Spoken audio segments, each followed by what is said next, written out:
Principles of play. We're talking about cutting today, throughout this week, and then principles of learning. So the irony of learning is you actually have to forget in order to learn. Dan Boylan, true or false? The key to learning is storing info into the long-term memory by using space retrieval. True.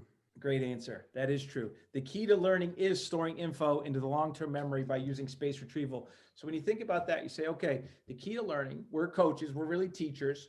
We're trying to help people learn. We want to help them learn to change behaviors so they have better outcomes. Okay. So if it's about long-term memory, then we should really, the key is having long-term students, right?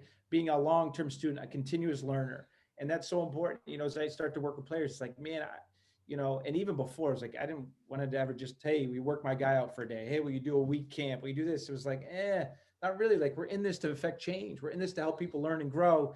And the key, it's long-term memory. So let's talk about retrieval practice. The act of recalling what you've encoded in memory in order to keep from forgetting it and to get better at recalling it. The more difficult the effort to recall is, the greater the strengthening effect. This is called desirable difficulty. Challenge helps when it leads to a successful attempt at retrieval.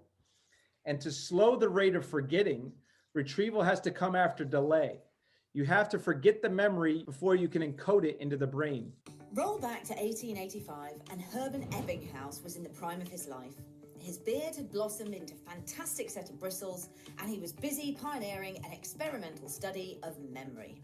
His rigorous research method needed only one subject: himself.